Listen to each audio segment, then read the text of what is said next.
Welcome to Life Recovery Today with Stephen Arterburn.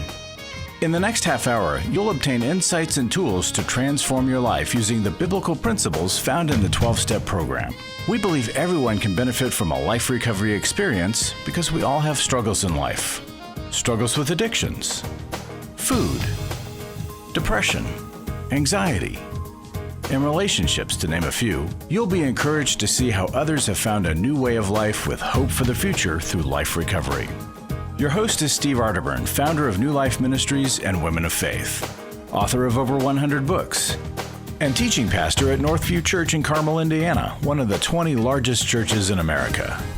Steve is the co-editor of the Life Recovery Bible, the #1 selling recovery Bible. With over 3 million copies sold, this is the Bible given to inmates by Prison Fellowship and the Pew Bible for the Salvation Army. Now here's Steve.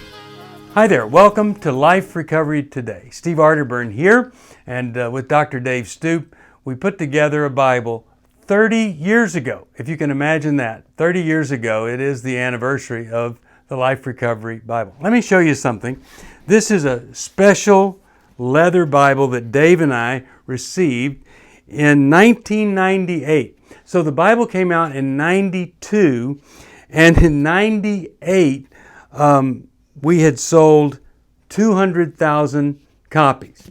And so here is this wonderful leather-bound edition that they sent us because they just wanted to commemorate the fact that this Bible that had, it was supposed to sell about 100,000 copies, but it already had sold 200,000.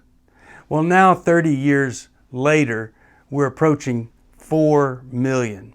And every year, Prison Fellowship gives away about 100,000 of those Bibles, probably more. So it's a wonderful joy that people have found hope and healing through the Life Recovery Bible. Now, a lot of people think that since it's a faith-based Bible foundation, Jesus-believing movement, Life Recovery, that we ought to say right up front, Jesus, that we came to believe that Jesus could restore us to sanity. And there are some programs I've been in where that is how that second step would read. But here's the way we wrote it, just like the original. We came to believe that a power greater than ourselves could restore us to sanity. Now let me tell you, that is a great concept, and here's why. Many people believe in Jesus and they're going to go to heaven, but they have never allowed Jesus to restore them. They've never allowed Jesus to be a power greater than themselves. So they're still in total control of their lives. They're still running everything. So we believe that saying a power greater than ourselves could restore us sets us up to turn our lives and our wills over to that power, not just believe that that power sent His Son Jesus to die for our sins. We want to live like Jesus also. So that's why I like also. If you know anything about addiction, you know that many people, maybe you've been there. The addiction strips us of so many things, and it pushes shame down upon us. And many times we feel so ashamed, we're just not ready to talk about the God the Creator. So here we have a power greater than ourselves.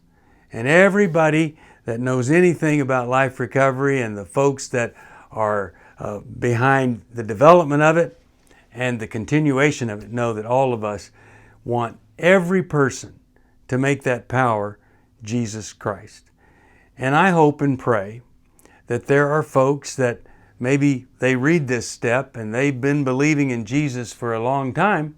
They might stop and think, I've never ever really allowed this power greater than myself to run my life, to be in control of my life, to have power over me. That's what we'd love to see. Well, today we're going to see some great and wonderful insights from Chris Williams. Chris is a wonderful therapist. He is specialized in sexual addiction. He's trained with absolutely the best folks about lust and sexual addiction. He has a wonderful private practice, and he's a great believer. And I love having him on New Life Live. Whenever he's on, I just know it's going to be a good day. So I want you to see this video that he created, and I think it'll give you some great insight. And as always, if you don't have a Life Recovery Bible, or if you have a question about something, we want to help you. And there are people waiting all the time at 1-800-NEW-LIFE. Now, right after this break, I'll be back and share some more about today's show. Are you going through your struggles alone? Do you want someone to talk to help you through your pain? Do you feel like a failure when you relapse again, telling yourself, next time will be different? Don't walk this path alone anymore. Join a life recovery group today and be a person that your friends and family can be proud of. God created us to be in community, and we believe everyone can benefit from a life recovery experience. There are life recovery groups all over the country, and if there isn't one in your area, we can help you start one. Life Recovery brings recovery to you, right where you are. You'll take a journey with others to find healing and freedom. Whether you're looking to join a group or start one, New Life Ministries is here for you. Call us at 1-800-NEW-LIFE or visit liferecoverytoday.net.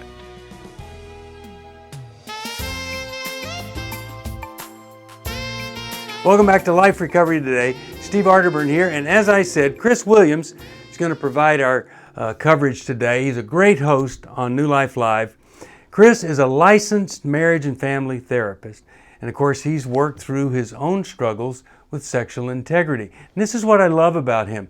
He had the problem, he dealt with the problem, and then he trained to help others with the problem, and he's done some of the most effective work possible. Now, he has designed and developed Christian recovery programs, he's designed family programs, trauma recovery programs, and even been involved with addiction treatment centers, and he's consulting with those treatment centers. What I'm trying to say is that he knows what he's talking about. You can trust what he has to say. Now, here's what he's going to say a little bit. He's going to discuss the key principles in sex addiction. Now, when we wrote Every Man's Battle, we said right in the beginning, hey, this is kind of a book for pre-sex addicts. So you don't have to be a sex addict to benefit from this particular book. And in doing that, we also said, but everything in Every Man's Battle, it applies to sex addicts.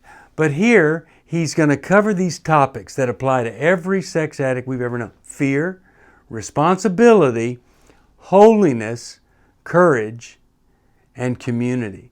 Now, what I love about holiness is that the Bible standard is to not let there be even a hint of sexual immorality in your life. And that's what holiness is all about.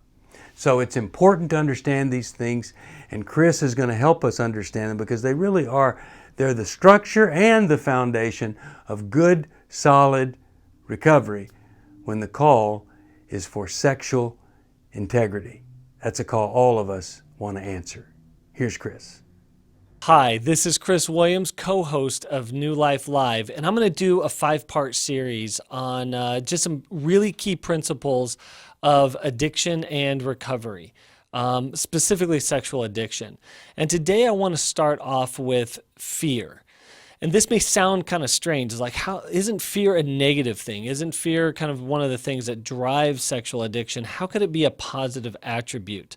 Well, I want to answer that question with starting with a verse in Proverbs chapter 1, verse 7. It says, "The fear of the Lord is the beginning of knowledge."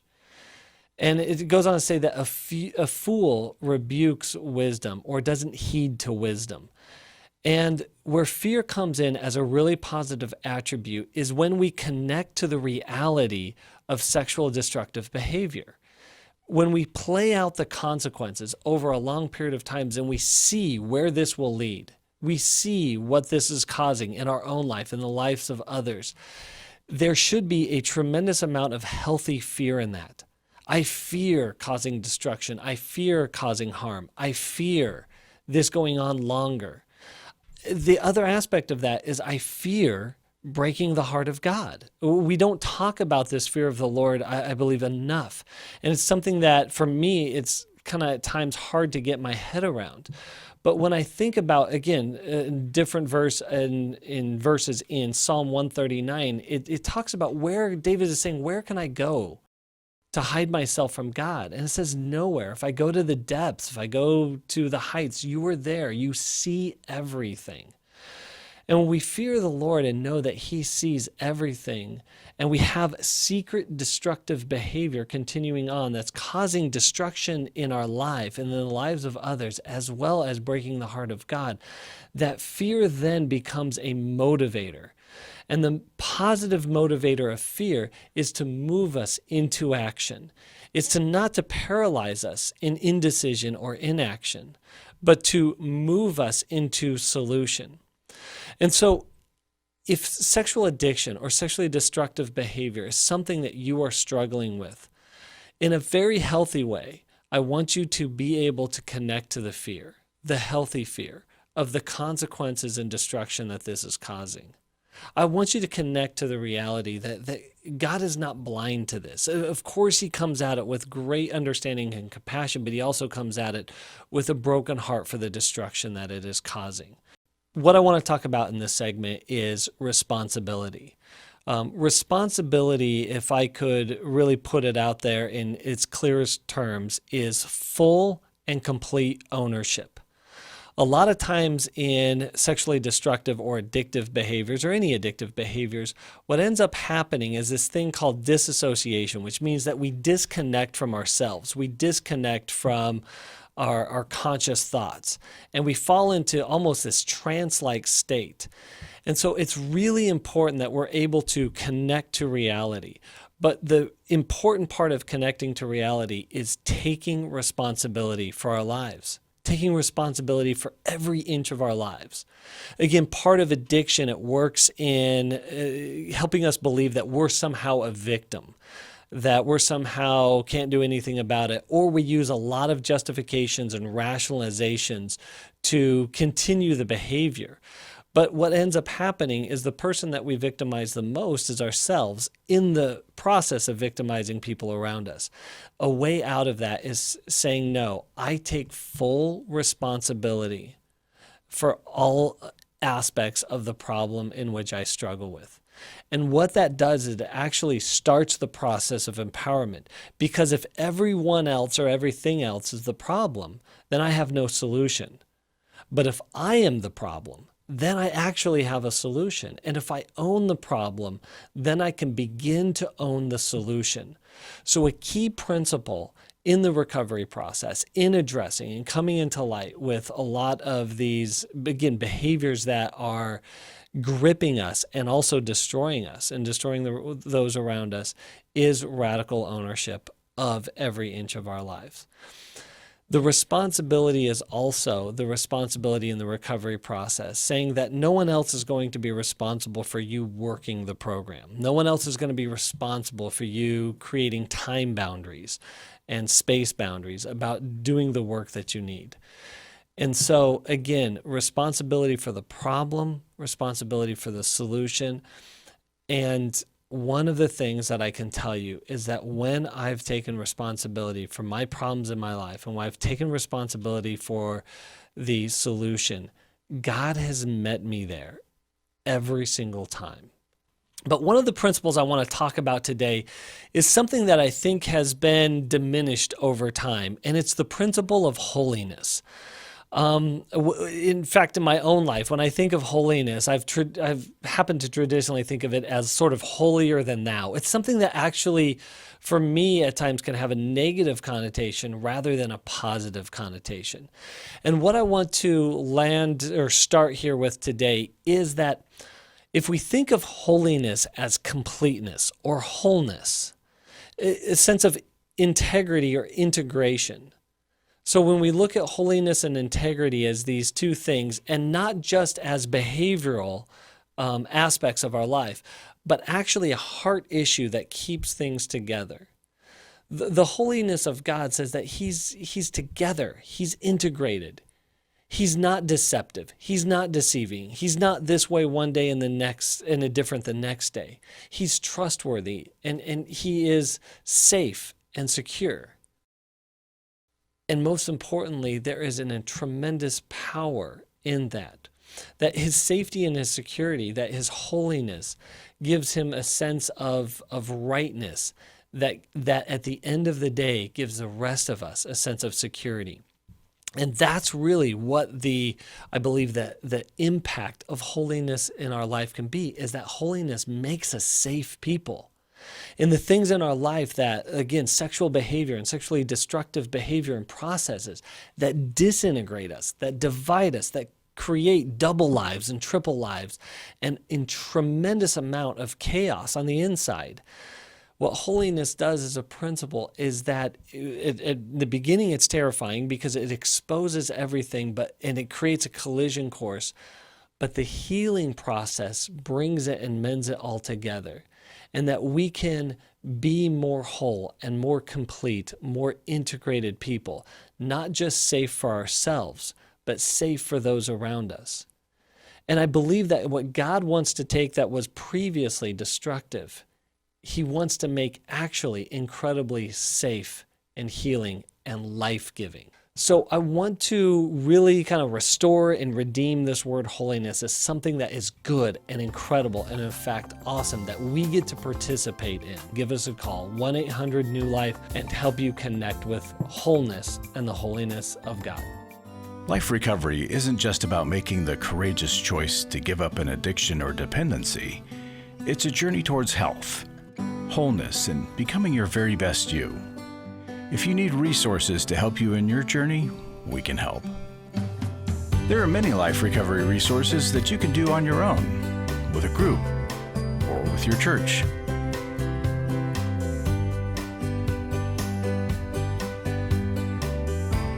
We have Bibles, workbooks, and devotionals that you can use to work your recovery right where you are. That's the beauty of life recovery.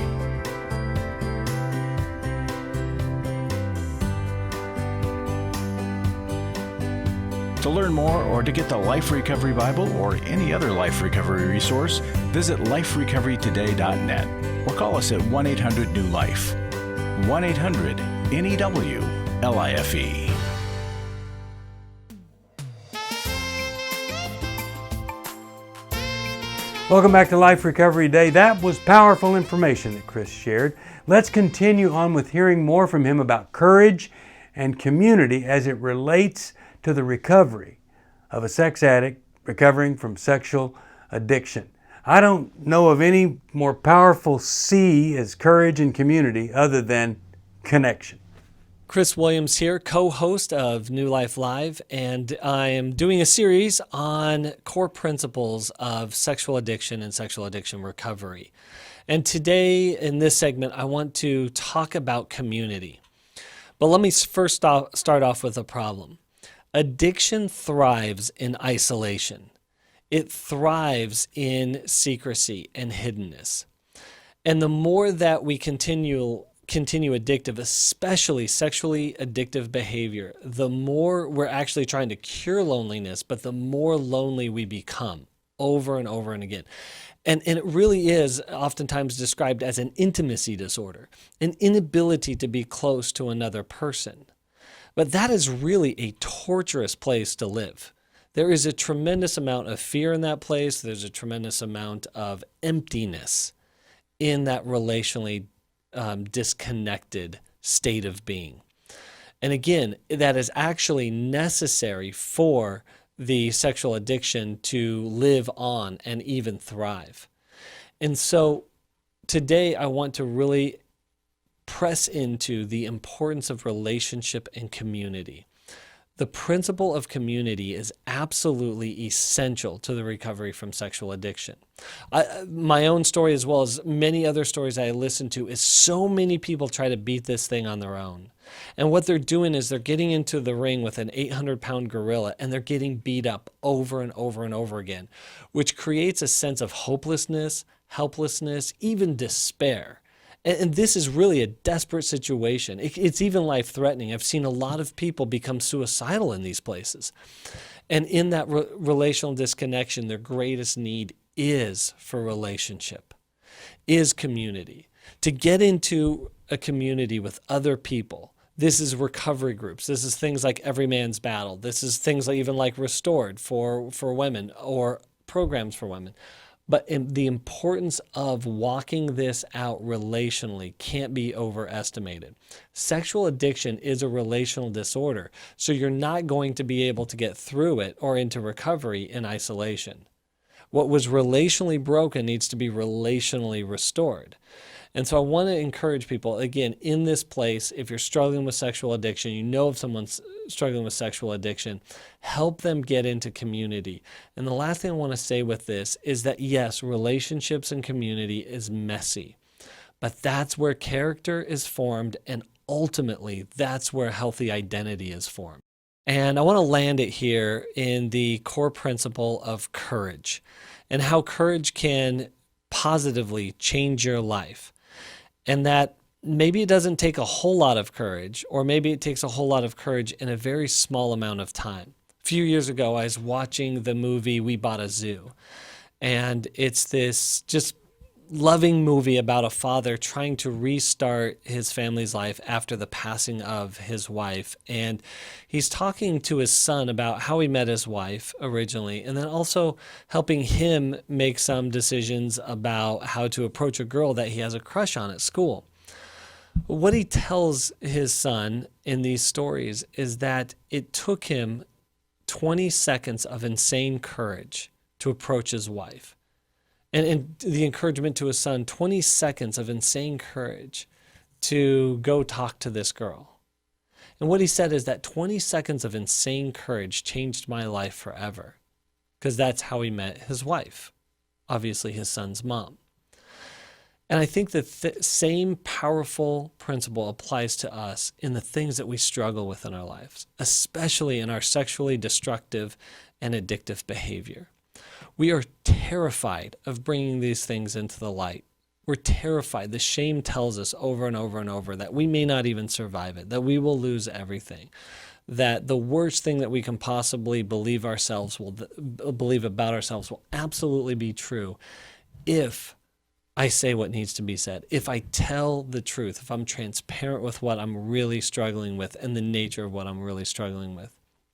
But I can say this, both from my own life and from many, many, many guys that I work with. It was 20 seconds of insane courage to reveal and to put into the light the things that they were struggling with, to put into the light the secrecy of their sexually destructive behavior and sometimes sexually addictive behavior. And it was those 20 seconds to tell the truth, to get it into the light, in which they started the journey, the profound journey of recovery, of healing, of restoration. And certainly there's 20 more seconds over and over and over and over again that we need of that insane courage over our life. But if you're struggling in sexually addictive or destructive behavior, and you're trapped in paralyzing fear, I want to encourage you, 20 seconds of insane courage can change your life forever. It takes 20 seconds to pick up that phone and dial 1-800-NEW-LIFE. Welcome back. Well, I want to wrap up talking, first of all, about courage and community. You know, one of the challenges to being in community is that we're afraid of connection. For whatever reason, a lot of times it's shame. You might feel as though you're going to be rejected, or it might be the group that isn't the right group. Well, we have to ask ourselves, you know, what is it we're really afraid of that prevents us from going and connecting? Now, it takes courage to go to a meeting. It takes courage to open up to other people. And, you know, you're just going to have to find a way to be a little bit more comfortable with the discomfort of risk so that you can seek community. And, of course, as you get into that community, the more time you spend in community, the more courage you seem to gain. Courage isn't about being fearless, of course. It's about feeling fearful, yet doing the next right thing. My definition of courage is this: doing what needs to be done, when it needs to be done, no matter the consequences. How many times have we known what to do and we didn't do it at that time, and then we look back and go, oh, man, I wish I had done that. That's why I say when it needs to be done. Well, it's going to take some bold moves to connect in community.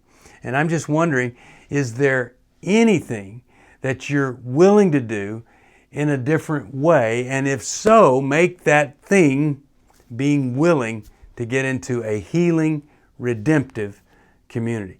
You know, when you accept the responsibility to do what you need to do in recovery, that courage that so many people have tapped into, that have borrowed from somebody else or asked God to give them, grant them, that's when lives start to change. And that's what I want for you. Now, the power of recovery is pretty evident when people come to Every Man's Battle. I see these guys come in and they're scared, and many of them are angry, and I think a lot of them are just trying to meet the requirement or demand of a wife that caught them, we'll say. And then they go and they find out there's no shame there. Other people have struggled as they struggle, many worse than they struggle. And then there's hope. And guys involved in bad little boy behavior leave with integrity, feeling great about themselves. I get a Christmas card from one of our board members every year with him and all the grandkids around, and he said, if I had not gone to Every Man's Battle, this picture would never be taken because I'd be divorced. Let me read to you Romans 7:15. It says, I don't really understand myself. Paul's saying this. For I want to do what's right, but I don't do it. Instead, I do what I hate. Well, what does he do? Well, the hope is found in the 12th verse of the 8th chapter. You have no obligation to do what your sinful nature urges you to do. And so life recovery helps you in a process to free you from your body and your mind feeling obligated to act out and do what we know is wrong. There's freedom. You're probably not going to find that on your own. You're not going to find that in secrecy. The courage to get into community is going to be the key. Hey, thanks for tuning in, watching, and I'm going to be right back here with some more great video for you here on Life Recovery Today. I'll see you next time. Thanks for joining us for Life Recovery Today with Stephen Arterburn. We hope this program has helped you integrate God's truth and wisdom into your recovery journey. This program is brought to you by New Life Ministries, and it's your support that keeps this program on the air. When you contact us for any reason, be sure to let us know that you watch on NRB. Call us at 1-800-NEW-LIFE or go to liferecoverytoday.net. Please join us again next week for more Life Recovery Today.